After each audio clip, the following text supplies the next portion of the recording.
श्री गिरिराज जी की छत्र छाया में महारासस्थली चंद्र सरोवर सूर्यश्याम गोष्ठ के इस अति पवित्र परिसर में सवत्सा रासेश्वरी पूज्या गोमाता की चरण सन्निधि में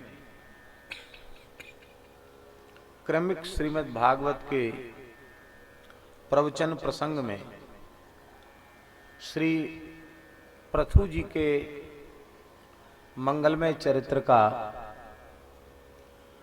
स्मरण हम कर रहे हैं।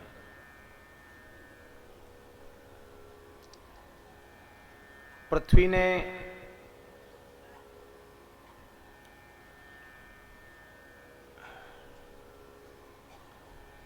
गोमाता का स्वरूप धारण किया, क्योंकि धरती माता का आधिदैविक स्वरूप गोमाता का ही है। और भगवान पृथु ने मनु जी को बछड़ा बना करके पृथ्वी रूपी पात्र में संपूर्ण अन्नादि बीजों का दोहन किया। श्रीधर स्वामी जी ने भागवत की टीका में और अन्य आचार्यों ने भी पृथु जी के चरित्र को काम प्रकरण माना है। धर्म प्रकरण, अर्थ प्रकरण, काम प्रकरण और मोक्ष प्रकरण। पहले चौथे स्कंध में धर्म प्रकरण है, फिर ध्रुव जी का चरित्र अर्थ प्रकरण है, पृथु जी का चरित्र काम प्रकरण है और पुरंजनोपाख्यान मोक्ष प्रकरण है।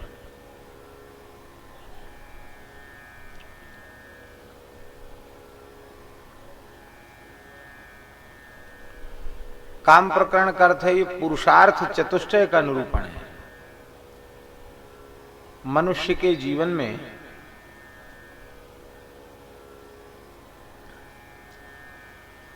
कुछ ऐसी विशेष इच्छाएं होती हैं जिनके पूरे होने से वो समझता है कि हमारा मनुष्य बनना सफल हुआ। उनमें भगवत प्राप्ति का संकल्प मुख्य है, लेकिन अन्य भी आनुषंगिक कामनाएं होती हैं।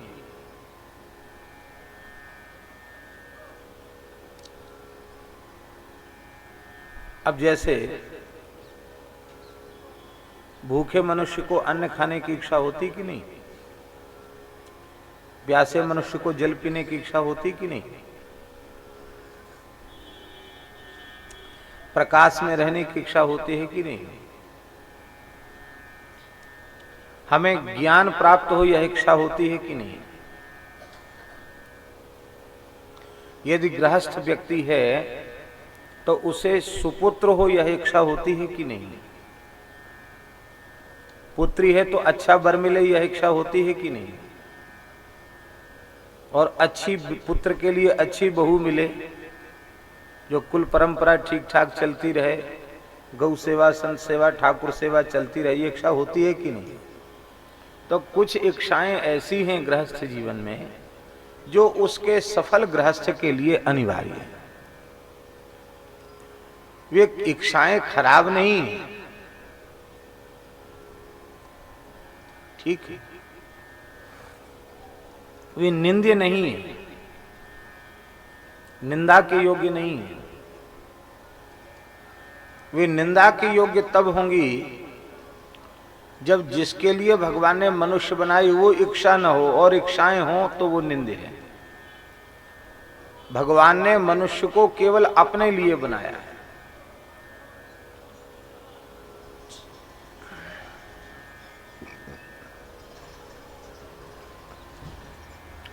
मानव शरीर के अतिरिक्त सभी भोग योनियां हैं।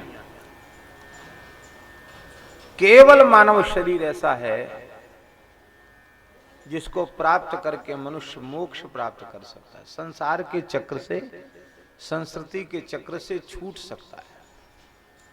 तो भगवान ने हमें मनुष्य केवल अपने लिए बनाया है, अपने लिए का तात्पर्य है भगवान ने केवल अपनी प्राप्ति के लिए हमें मनुष्य बनाया। तो यदि यह इच्छा उत्पन्न नहीं हुई तो हमारी सारी इच्छाएं व्यर्थ हैं। यह इच्छा उत्पन्न भी होना आवश्यक है और इसकी पूर्ति होना भी आवश्यक है, क्योंकि इसके बिना मानव जन्म सफल नहीं होगा। किंतु कुछ आनुषंगिक आवश्यकताएं होती हैं, वो भी जरूरी है।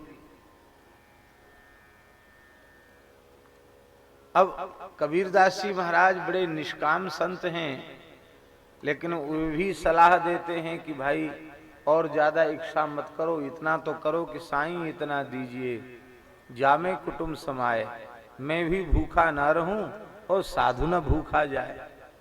ज्यादा हमको नहीं चाहिए, इतना तो दो कि मेरे कुटुंब का भरण पोषण ठीक से हो जाए। कोई संत अतिथि द्वार पर आवे तो भी भूखे न रहें और मैं भी भूखा न सोऊं, समय से भोजन कर लो।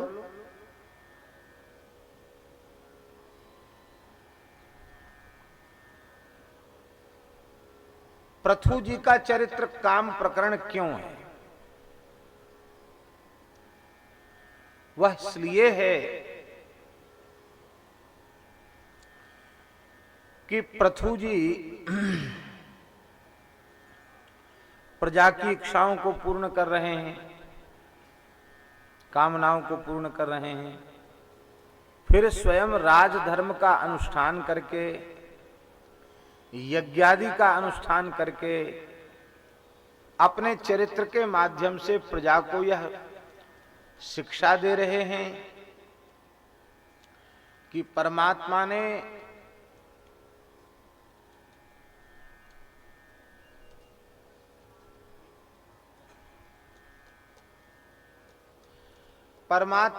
यज्ञ के साथ प्रजा की सृष्टि की। गीता जी में भगवान कहते हैं सहयज्ञाः प्रजाः सृष्ट्वा परो वाचः प्रजापति। यज्ञों के सहित भगवान ने इस सृष्टि को उत्पन्न किया और यज्ञ बनाए ही इसलिए कि यज्ञों के द्वारा मनुष्यों की सारी कामनाएं पूर्ण होंगी। यज्ञों से देवता प्रसन्न होंगे और देवता प्रसन्न होंगे तो वे हमारी इच्छाओं को पूर्ण करेंगे।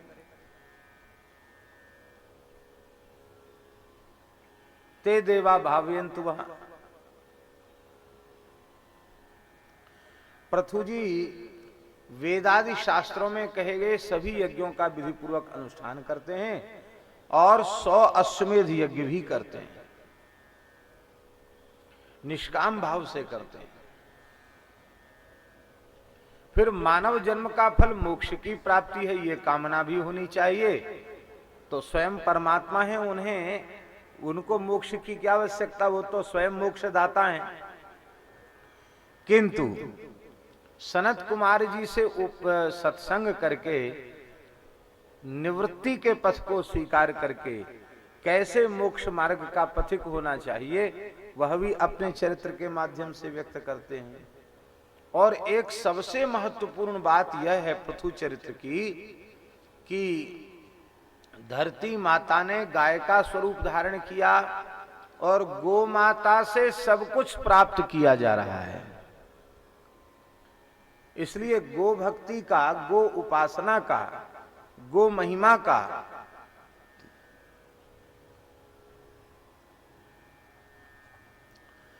पृथु चरित्र से श्रेष्ठ कोई उपाख्यान नहीं है, आख्यान नहीं है। यहां समस्त मनोरथों की पूर्ति गोमाता से हो रही है। तो यह एक बहुत महत्वपूर्ण विषय है कि संसार में जहां कहीं जो कुछ है, इस ब्रह्मांड में, संसार में ही नहीं, देवताओं के पास, ऋषियों के पास, गंधर्वों के पास, यक्षों के पास, नागों के पास, इस सृष्टि में, ब्रह्मांड में जहां कहीं जो कुछ है वह सब गाय का है, गाय का दिया हुआ है। इसलिए गो सेवा के लिए, गो माता के लिए। तो गाय संपूर्ण कामनाओं की पूर्ति करने वाली है। यह एक विशेष बात पृथु चरित्र की है। या तो अलग अलग देवी देवताओं के पास जाओ अमुक अमुक कामना की पूर्ति के लिए, अथवा केवल गो माता की सेवा करो, इतना ही सेवा करो, इतना प्रसन्न कर लो गाय को कि वो पिन्हा जाए। पिन्हाने का मतलब समझते हैं ना, माने उसके आंचर में वात्सल्य उतर आवे, दूध उतर आवे, इतनी प्रसन्न गाय हो जाए।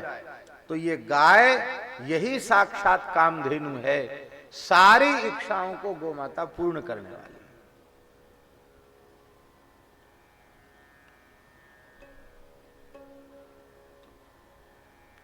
जितनी वनस्पतियां हैं, जितनी औषधियां हैं, जितने प्रकार के अन्न हैं, वो सब गाय से ही उत्पन्न है।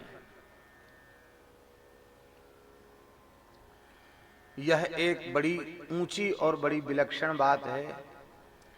सप्ताह के क्रम में ये चर्चा करने का भी अवसर नहीं मिलता।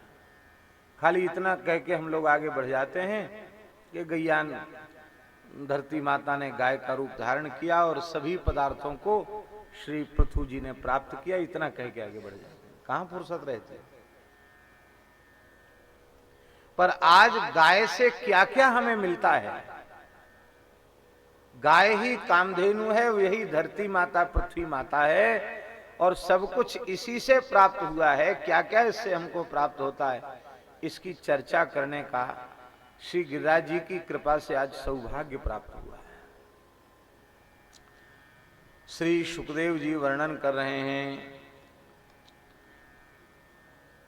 धरती माता गो माता ने कहा, वत्सम कल्पय में वीर,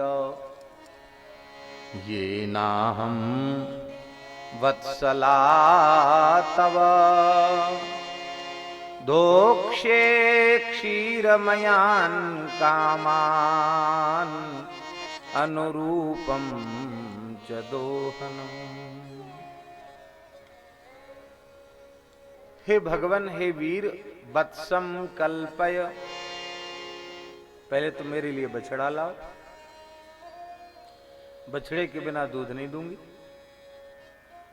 और बछड़े के बिना दूध दुहना भी नहीं चाहिए।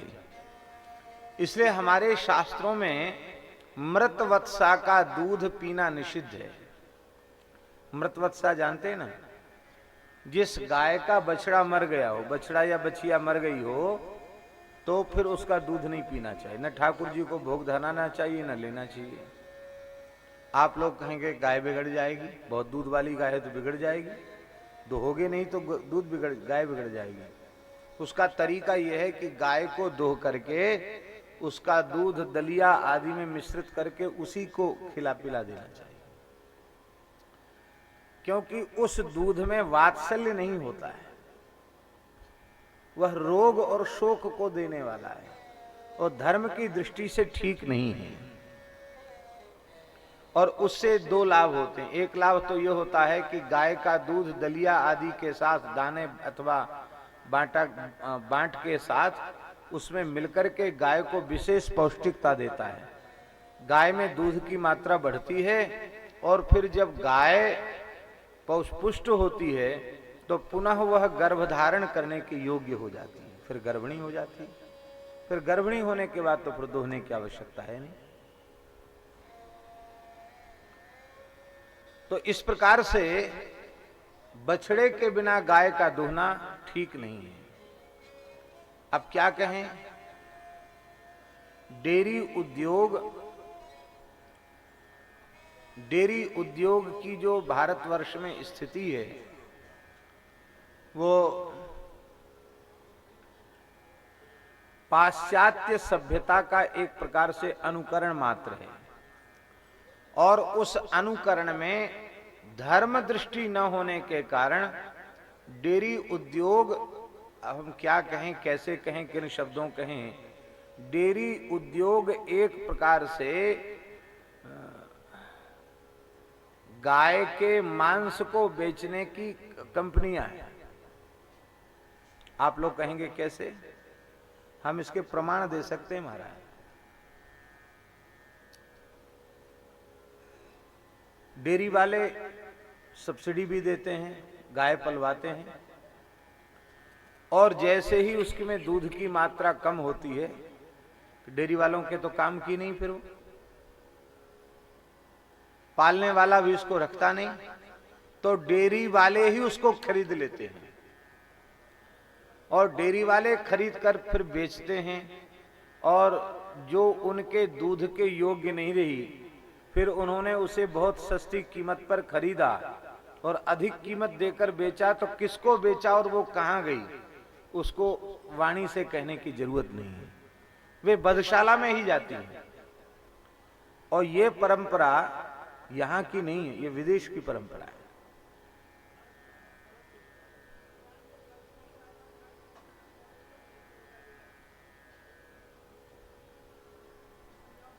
न्यूजीलैंड में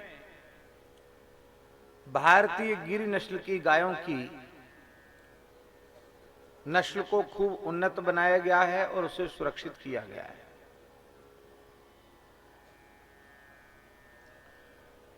किंतु वहां की भी सच्चाई ये है कि वहां जो डेयरी उद्योग है, वहां की स्थिति भी यही है। जहां दूध देना बंद किया, उसको सीधे बधशाला में भेज दिया जाता है,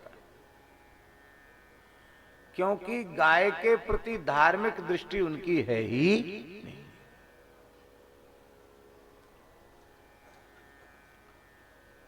डेयरी उद्योग।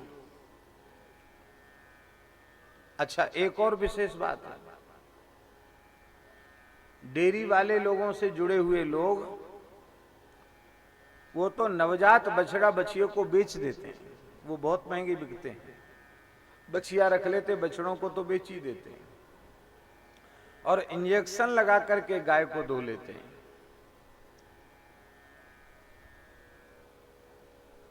पहली बार हमने पटना में देखा, गाय पालने वाले लोग, उनके बछड़ा बछिया नहीं, हमें बड़ा आश्चर्य हुआ, दूध कैसे आता? बोले महाराज इंजेक्शन से लगा करके दूध धोते हैं।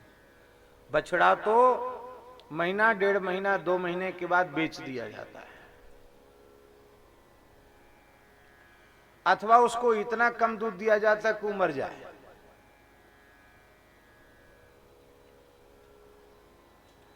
आपको हम सत्य कहें, उस समय हमने गोव्रत नहीं लिया था, लेकिन हमने वहां दूध पीना छोड़ दिया। जहां शास्त्र में मृतवत्सा गाय का दूध पीना निषिद्ध है, वहां बछड़े को बेच दिया जाए और क्रूरता पूर्वक इंजेक्शन लगा करके गाय को दुहा जाए, तो उस दूध को पीने में क्या धर्म की सिद्धि होगी कि हमें सात्विकता प्राप्त होगी?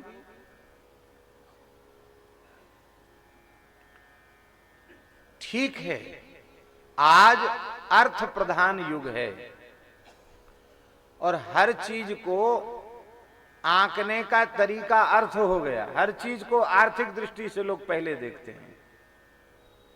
क्या करें, युग बदल गया ना, तो सोच बदल गई लोगों की। धर्म दृष्टि दूसरे तीसरे नंबर पर चली गई, अथवा नहीं ही है, केवल अर्थ दृष्टि रह गई है। धर्म में भी अर्थ की दृष्टि रह गई है कि भाई ये धर्मशाला भी खोलेंगे तो इसमें लागत क्या लगेगी, आमदनी क्या होगी।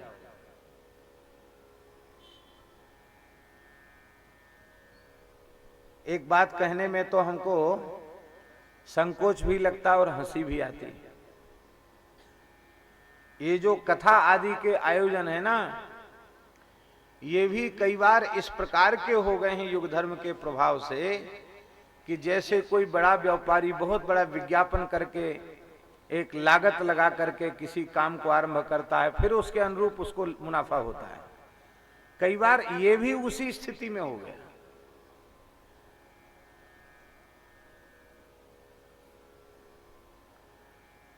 लोग बहुत बड़े पैमाने पर अपने आप को प्रकाशित करने के लिए पूंजी इकट्ठी करते, फिर खर्च करते हैं। जैसे व्यापारी लोग पैसा लगाते हैं, पहले पूंजी, फिर इसके बाद व्यापार करते हैं। ये स्थिति कथा आदि के क्षेत्र में भी आ गई।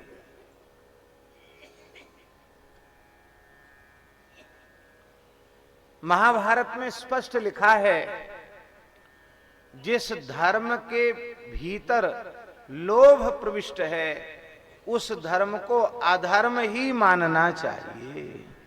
ये युधिष्ठिर का मत। लोभयुक्त व्यक्ति धर्म का आचरण भी धर्म के लिए नहीं करता, अर्थ के लिए करता है, इसलिए उसका धर्माचरण भी धर्म नहीं है, अधर्म के जैसा। हमारी प्रार्थना है कि धर्म दृष्टि प्रधान रखो, अर्थ दृष्टि को प्रधान मत बनने दो। हां, गाय से अर्थ की प्राप्ति होगी, गव्य पदार्थों का ठीक से उपयोग किया जाए, गोबर गोमूत्र का ठीक से उपयोग किया जाए तो प्रचुर संपत्ति अर्जित हो सकती है, ये तो ठीक है। लेकिन हम धर्म दृष्टि का त्याग करके केवल अर्थ दृष्टि रखेंगे तो गो सेवा के नाम पर भी अपराध ही बनेगा, हमें कोई पुण्य लाभ नहीं होगा, हमें कोई धर्म लाभ नहीं होगा।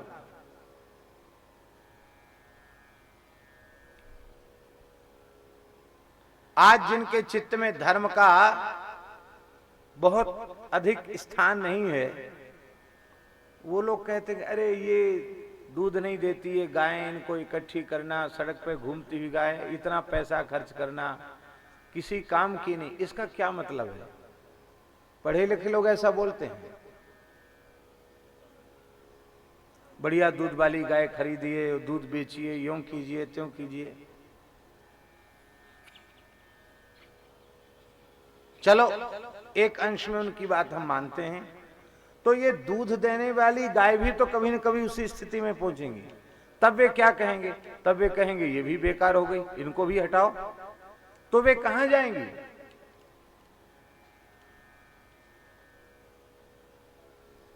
इसलिए हमें यदि धर्म रक्षा करनी है तो हमें अर्थ दृष्टि का त्याग करना पड़ेगा। अर्थ दृष्टि के रहते हुए धर्म रक्षा संभव नहीं है। अर्थ जो है वो धर्म के लिए है, अर्थ जो है वो धर्म के लिए भगवान ने हमें सामर्थ्य दी है, तो उसका हम अच्छे कार्यों में उपयोग करें, इसके लिए अर्थ है। किंतु अर्थ धर्म के लिए है, धर्म अर्थ के लिए नहीं है।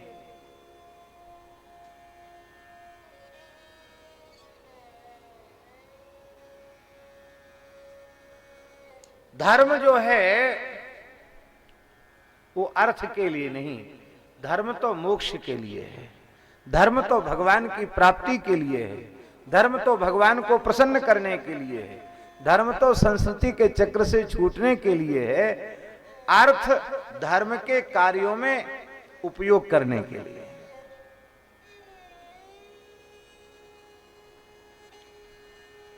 इसलिए जीवन में धर्म दृष्टि बहुत अनिवार्य है।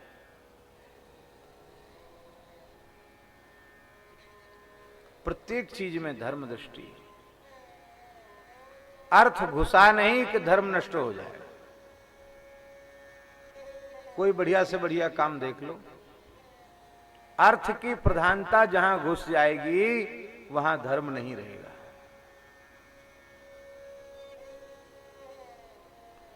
धर्म नियंत्रित अर्थ ही अर्थ है, धर्म का नियंत्रण जिस पर नहीं है वह अर्थ अर्थ नहीं है, वह अर्थ अनर्थ है। जिसे आद्य शंकराचार्य भगवान ने कहा, अर्थम अनर्थम भावय नित्यम नास्ति ततः सुखलेशः सत्यम। इसलिए धर्म दृष्टि को प्रधान रखते हुए हमें अर्थरूपी पुरुषार्थ का भी संग्रह करना है। धर्म को प्रधान रखते हुए हमें कामरूपी पुरुषार्थ को भी प्राप्त करना है। और इस प्रकार से जब धर्म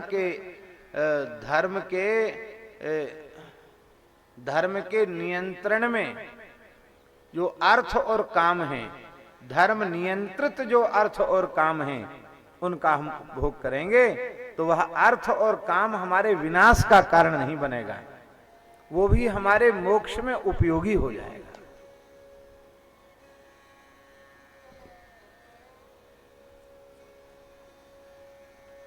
स्मरण नहीं कब की, कल की बात है या परसों की बात, इन्हीं ने बताया था, रश्मि भाई ने। किसी व्यक्ति के बारे में कि उसने अपने मित्र को बुलाने में 10-12 लाख रुपए खर्च कर दिया या इससे भी ज्यादा पैसा खर्च कर दिया। ये क्या है? यदि धर्म दृष्टि हो तो चाहे जितनी संपत्ति हो, व्यक्ति कभी ऐसा नहीं करेगा। धर्म दृष्टि जब नहीं रहती है तो अर्थ अनर्थ का साधन बन जाता है।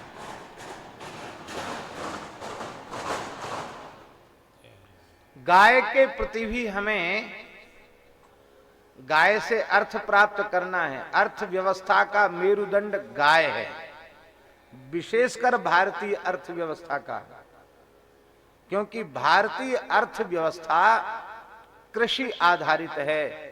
भारत कृषि प्रधान देश है और भारतवर्ष के जलवायु और भारतवर्ष की धरती के लिए गो आधारित कृषि सर्वोत्तम स्थिति है। जब तक हमारे देश में गो आधारित कृषि की व्यवस्था थी, गाय आधारित खेती थी, तब तक चाहे जितना विकट समय आया, अंग्रेजों ने बहुत बड़ी बड़ी लगान किसानों पर लगा दी। मुगल काल में भी बहुत लगान लगाई गई किसानों पर, लेकिन फिर भी किसी किसान को आत्महत्या करने के लिए मजबूर नहीं होना पड़ा। और इस स्वतंत्र भारत में भारत के अनेक किसान वो आत्महत्या करने के लिए मजबूर हो गए। आज भी आत्महत्या रुक रही है क्या? उसका कारण यह है कि विदेशी खाद कर्ज ले लेकर के वो खरीदते हैं, बैंक से कर्ज ले लेते हैं, सहकारी संस्था से कर्ज ले लेते हैं। अब ओला पड़ गया, पत्थर पड़ गया, अकाल पड़ गया, कोई विपत्ति आ गई, दैवी आपदा आ गई और खेत में कुछ भी पैदा नहीं हुआ तो कर्ज ऊपर से हो गया। अब कर्ज देने की स्थिति नहीं है। अब भय है कि कुड़की वाले आएंगे, वो सामान कुड़क करके ले जाएंगे। तो हर व्यक्ति की इज्जत प्रतिष्ठा तो है कि नहीं है? वो सोचता है इतने लोगों के बीच में मेरा अपमान होगा, इससे अच्छा मैं मर जाऊं सो ठीक है। अब घर में बैल है, घर में गाय है, तो गाय के गोबर से खाद हो गया, खाद उसको खरीदना नहीं है। मूत्र से उसने कीटनाशक बना लिया, कीटनाशक भी उसको खरीदना नहीं है। और बड़ी ऊंची बात तो यह है कि गोबर का प्रयोग जहां खेती में किया जाता है वहां फसल में कीड़े होते ही नहीं। आप कहेंगे कि कोई उदाहरण बताइए, आप तो खाली खेती तो करते नहीं, खाली प्रवचन कर रहे हैं। आप करके देखिए। हमारे वृंदावन में हमारे 12 घाट वाले महंत जी, थोड़ी खेती है उनकी, लेकिन उस खेती में वे केवल गोबर का प्रयोग करते हैं। उनसे आप पूछ लीजिए, किसी प्रकार के रासायनिक खाद का प्रयोग नहीं करते हैं। और उसका शुभ परिणाम यह है कि वो बता रहे थे कि महाराज जी हम तो जानते नहीं कीटनाशक दवाइयां क्या होती हैं, हमारी फसल में कभी कीड़े पड़ते ही नहीं। तो अब देखिए, गाय से खाद भी हमको मुफ्त में मिल गया, बैल हैं, खेत भी हमने अपना हाँक लिया, हल चला लिया, तो डीजल पेट्रोल का खर्च बच गया। कटाई हमने कर ली, कटाई का खर्च बच गया। और निराई के समय बहुत सी घास अपने आप उगाती है फसल में, वो निराई किया तो निराई के समय वो घास जो है वो गौ माता के काम में आ गई। गाय को चराने का खर्च भी नहीं लगा। फसल पक गई तो उसके बाद जब उस फसल की थ्रेसिंग की गई तो भूसा घर में उपलब्ध हो गया, भूसा हमको खरीदना नहीं पड़ा।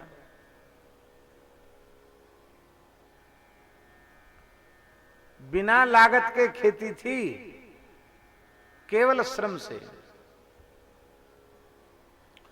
और जिनके बड़े खेत होते थे वो अन्य किसानों को न्योता दे देते थे और उनका खेत जोत देते थे। उनमें कुछ हम तुम्हारा जोत देंगे, तुम हमारा जोत देंगे।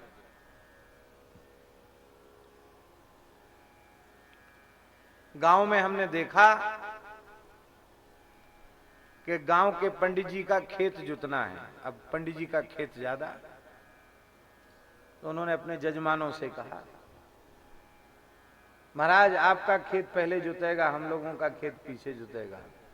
तो ठीक है, अपना अपना बैल और अपना अपना हल लेके आ जाओ। महाराज हमने देखा, आंखों से देखा, सुनी बात नहीं बता रहे। 20-20, 25-25 हल एक साथ चल रहे हैं, 20-20, 25-25 जोड़ी बैल। खर्च क्या? बढ़िया सुंदर झन्नाटेदार आलू का झोलदार साग बनवा दो और चकाचक पूड़ी बनवा दो, और मिठाई तुम पे न हो तो मिठाई के नाम पर गुड़ या अचार, बस वो व्यवस्था खेत पर कर दो। वो सब किसान केवल पूड़ी साग में ही एक दिन में पंडित जी की 80 एकड़ और 85 एकड़ और 100 एकड़ तक का खेत 2-2, 3-3 दिन में जुट जाता था, केवल पूड़ी साग में, 1 पैसे का खर्च नहीं।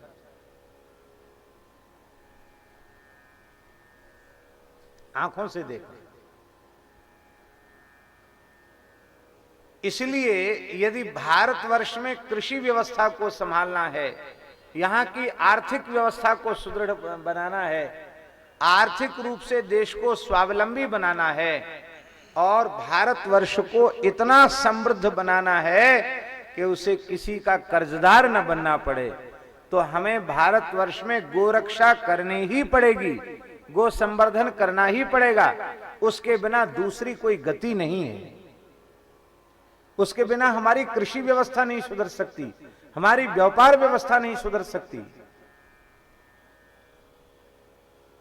हम स्वदेशी की बात करते हैं, हम स्वावलंबी होने की बात करते हैं, लेकिन स्वावलंबी नहीं हो सकते। गौशालाएं आर्थिक संकट में क्यों हैं? उसका कारण यह है कि उन्हें हर चीज खरीदना पड़ती। खेत तो नहीं है ना हरे के लिए, हरा भी खरीदना है, दाना भी खरीदना है, भूसा भी खरीदना है, लेकिन किसान को इन सब चीजों की खरीदने की आवश्यकता नहीं थी। कब तक? जब तक उसकी कृषि व्यवस्था गो आधारित थी।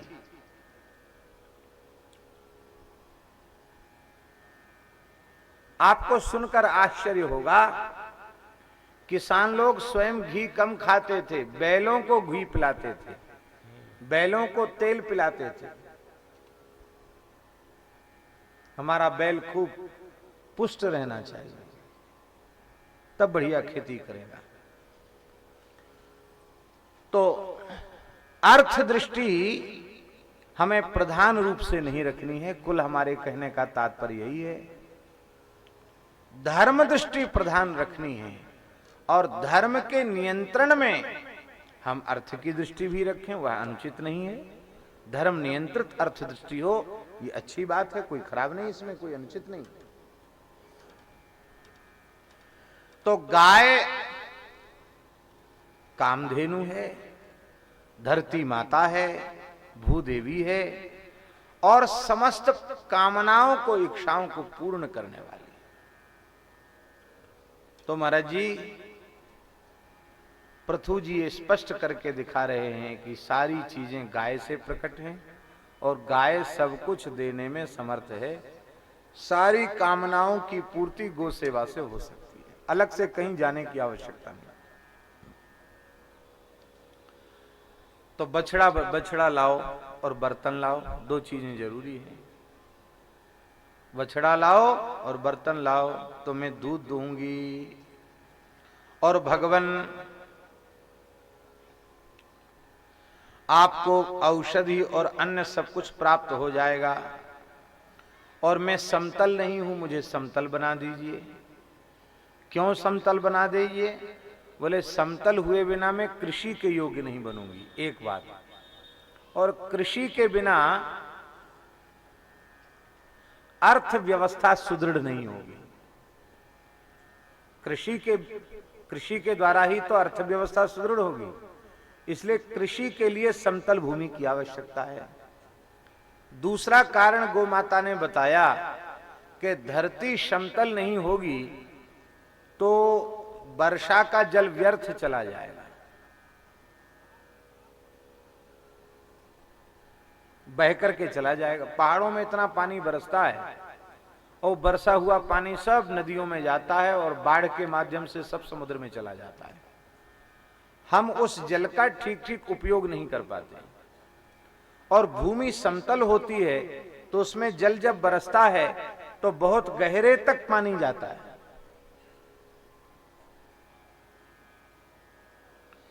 इसलिए प्राचीन व्यवस्था जो थी गांव-गांव में तालाबों की, वो बड़ी उत्तम व्यवस्था थी। अब धीरे धीरे तालाबों की व्यवस्था समाप्त होने लग गई। हमारे शास्त्रों में, पुराणों में, स्कंद पुराण में, पद्म पुराण में, महाभारत में कुआं खुदवाने की बड़ी महिमा और कुआं खुदवाने से 100 गुनी अधिक महिमा तालाब को खुदवाने की। इनको पूर्त कर्म कहा जाता है। तालाब बनवाने की बहुत बड़ी महिमा है, बहुत बड़ा पुण्य है तालाब बनवाने का। तो ये तालाबों की जो स्थापना है, सरोवरों की स्थापना, इस स्थापना को हमारे धर्म शास्त्रों ने इतना महत्व इसीलिए दिया कि आज जो जल संरक्षण की बात की जा रही है, ये जल संरक्षण का सर्वोत्तम तरीका था। वर्षा तो होती ही है और वर्षा में सबका जल, गांव का, नगर का जो भी जल जाता था वो सब तालाबों में जाता था। तालाबों में जाकर के वो सुरक्षित होता था और उस जल से समय आने पर जहां नहरों के माध्यम से सिंचाई होती थी और वहीं सरोवरों में जल भरा रहने के कारण जलस्तर में सुधार होता था। जिस क्षेत्र में तालाब हैं उस क्षेत्र में आज भी धरती में जल का स्तर बहुत अच्छा है। तालाबों की परंपरा खत्म होगी, जलस्तर समाप्त होगा, हो गया।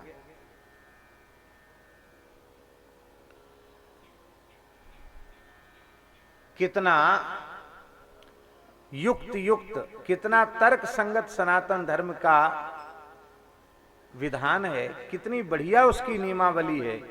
आज जिन चीजों पर लोग विचार अब कर रहे हैं, इन चीजों पर लाखों वर्ष पूर्व भारतवर्ष में ऋषियों ने विचार कर लिया था।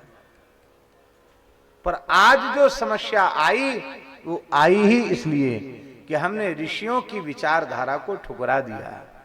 हमने उसको न ठीक से सुना, न समझा, न पढ़ा, न उसको हमने अपनाया। इसलिए हमें कष्ट भोगना पड़ा, हमें दुख भोगना पड़ा। श्री मनु जी को बछड़ा बना करके अपने हाथ रूपी पात्र में श्री पृथु जी महाराज ने संपूर्ण अन्न और औषधियों का दोहन कर लिया। अब देखो, हाथ रूपी पात्र में दोहन किया।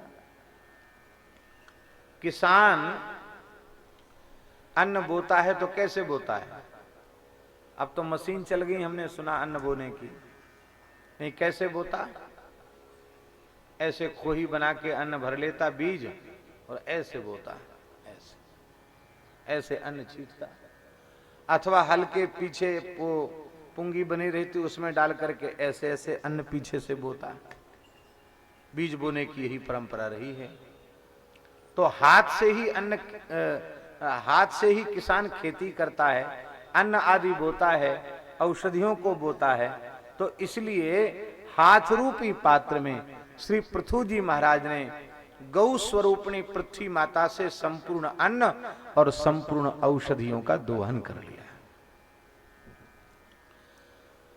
श्री वृंदावन बिहारी लाल की जय। ऋषियों ने भी गाय से ही वेद मंत्रों का दोहन किया। वेद मंत्र भी गाय से प्रकट हुए। अब ये बार बार कहने की जरूरत नहीं कि धरती और गाय दो हैं, एक ही है। वही गाय है और वही पृथ्वी है, धेनु रूपा ही है। ऋषियों ने बृहस्पति जी को बछड़ा बनाया और अपने इंद्रिय रूपी पात्र में वेद की ऋचाओं का दोहन कर लिया।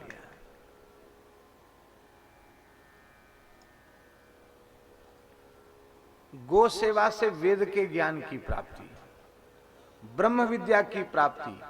हमारे उपनिषदों में कथा है, सत्यकाम नामक ब्रह्मचारी को सत्यकाम नामक ब्रह्मचारी को केवल गो सेवा करते करते ब्रह्म विद्या की प्राप्ति हो गई।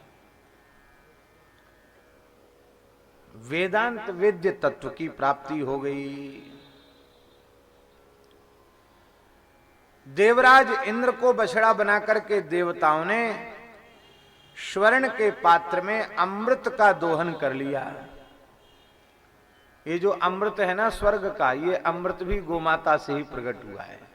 इसलिए अमृतम यक्षरम दिव्यम क्षरंति च बहंति च, गायों के लिए वेद में लिखा है यह अविनाशी अमृत का क्षरण करने वाली है गाय। अमृत झरता है, इनके रोम रोम से अमृत झरता है। गायों के गोबर में भी अमृत तत्व है, जीवनी शक्ति है। गायों के मूत्र में भी अमृत तत्व है, और दूध दही घी में तो अमृत तत्व है ही, इसमें कोई संदेह नहीं है। तो अमृत ही नहीं महाराज, अमृत से भी श्रेष्ठ है। एक संस्कृत भाषा में एक कहावत प्रसिद्ध है, तक्रम शक्रस्य दुर्लभम। इंद्र को मठा दुर्लभ है, छाछ दुर्लभ है। ब्रज में इंद्र आयो, ठाकुर जी से क्षमा मांगवे के प्रभु मैं आपके स्वरूप को नहीं पहचान सको, आपने गोवर्धन पर्वत उठाए लियो और हमने आपके ब्रज को नष्ट करवे को संकल्प कियो, आप हमारे अपराध को क्षमा कर दो। भगवान ने कहा कोई बात नहीं, क्षमा है। कथा आप सबने सुनी रखी है।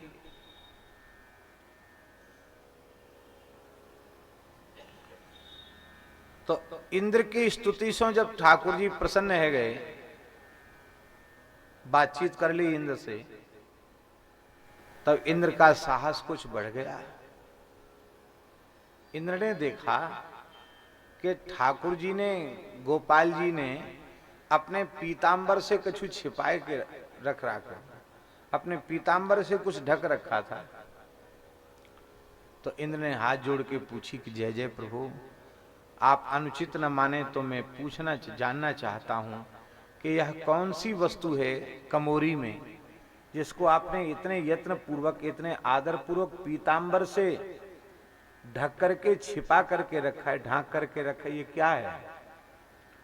तो ठाकुर जी बोले कि देख तू जान, तो कहा करेगो तू अपना काम कर। बोले नहीं नहीं, तुम महाराज बताओ। बोले तू आयो ना, तेरे आयवे के पहले एक ब्रज गोपी अपने घर की बढ़िया धुंगारी छाछ दे के गई, तो ये धुंगारी छाछ है। तो इंद्र ने अंजलि कर दी कि जय जय प्रभु, ये ब्रज की छाछ हमको पीवे को मिले। तो ठाकुर जी बोले तू देवराज है, स्वर्ग को अमृत तो को भले ही सुलभ हो, पर ब्रज की छाछ तो को ही दुर्लभ है। क्यों? क्योंकि यह छाछ के ताई छछियावर छाछ पे नाच नचावे, हमें छछियावर छाछ पे नाचनो पड़े तब हमें मिले, और इतने दुर्लभ छाछ तू तो ऐसी मुफ्त में मिल जाएगी, तू जा। अभी तेरो इतना पुण्य नहीं है कि ब्रज की छाछ पीवे को मिले। हमारे महाराज जी कहते कि ब्रज में आवे तो काऊ ब्रजवासी के घर में जाए, गैया होए तो छाछ जरूर पिए, मांग के पिए छाछ। बोलो भक्तवत्सल भगवान की। ब्रज की छाछ इंद्र को भी दुर्लभ है। हरिशरणम, तो तक्र में, छाछ में बड़ा भारी अमृत गुण है, इतना अमृत गुण है। आजकल सब परेशान हैं एक चीज से, हम तो अंग्रेजी शब्द उच्चारण हमसे बनता नहीं, क्या करें? क्या कहते उसको? कोलेस्ट्रॉल कहते, कोलेस्ट्रॉल कहते, क्या कहते? कोलेस्ट्रॉल कहते हैं। आजकल डॉक्टर जिसको देखो उसको बता देते हैं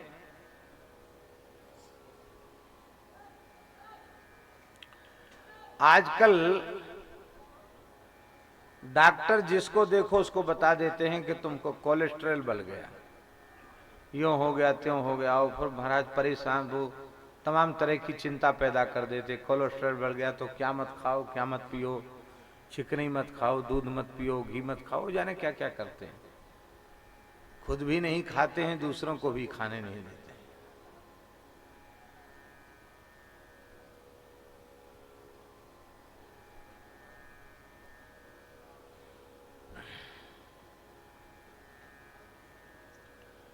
कितना माखन खाया ठाकुर जी ने, कोई हिसाब है? घर में तो कोई कमी नहीं थी।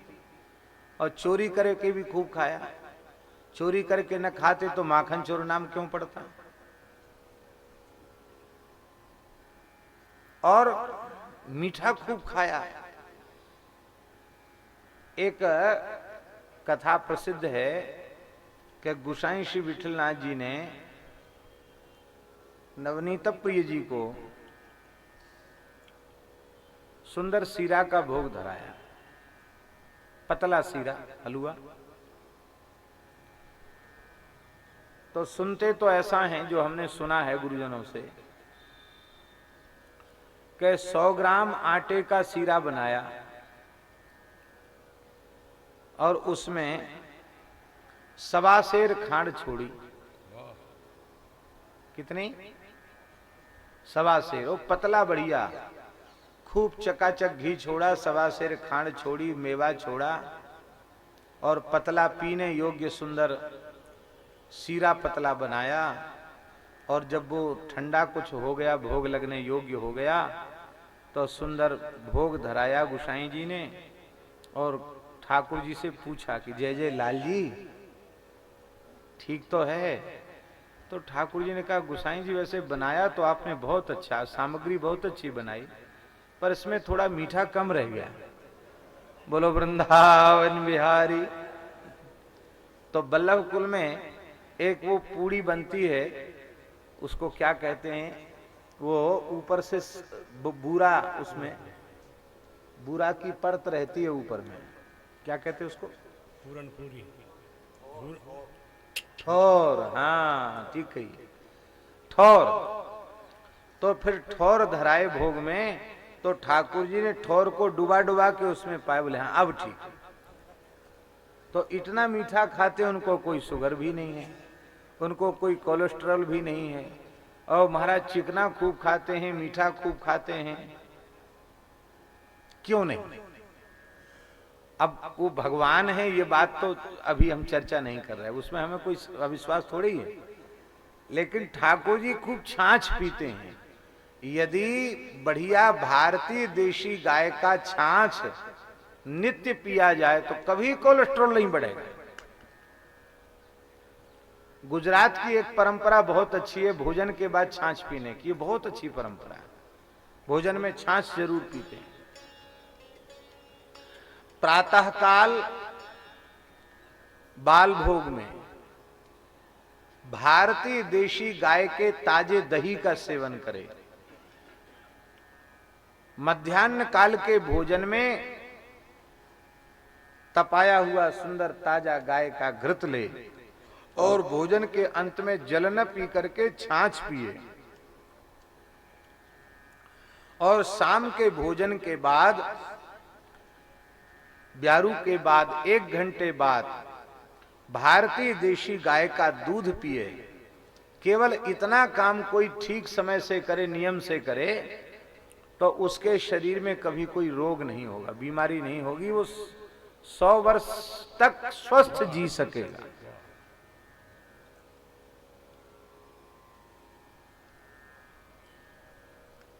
सारे कीड़ों को खत्म कर देता खाली पेट का दही। आज लोग स्वीकार करने लगे, प्राथमिक अवस्था का कैंसर वो तुलसी का रस और दही उसको खिला करके खत्म कर दिया जाता है। प्रथम स्टेज का कैंसर दही में इतनी ताकत है। प्रातःकाल का दही कृमिनाशक होता है, सारे पेट की विकृतियों को दूर करने वाला होता है। मध्याह्न काल में लिया गया भोजन के बाद छाछ, वो भोजन का पाचक होता है, अग्नि का उद्दीपक होता है, कोलेस्ट्रॉल आदि नहीं बढ़ने देता है। और सायंकाल को ब्यारू के 1 घंटे बाद पिया हुआ गाय का दूध, वो असमय में आने वाले वृद्धावस्था को रोकता है। अब यही बात है, जानते तो हम भी सब हैं, पर हम कर नहीं पाते हैं। कोई वैसे नहीं, कई बार ऐसा हो जाता। अब आज हमको बाल भोग का तो समय मिला ही नहीं, 3 बजे ही प्रसाद पाया। एक गौशाला का शिलान्यास था वृंदावन में। आग्रह यही था कि आपको ही आकर करना पड़ेगा। कल आए थे डाकोर महाराज, वे उस मंदिर के भव्य उद्घाटन के लिए पधारे। हमने उनको कल कहा था कि आप ही पूजन कर दें, और बाराघाट वाले महाराज जी ने सबने कहा कि नहीं, मंदिर का शिलान्यास आपने किया तो गौशाला का भी आपको ही करना होगा। तब सब लोगों का आग्रह था तो वहां गए। आज कुछ चुनाव की, पंचायत चुनाव की काउंटिंग हो रही तो जगह जगह रास्ता भी रोके गए हैं, उसकी भी बाधा पड़ी। फिर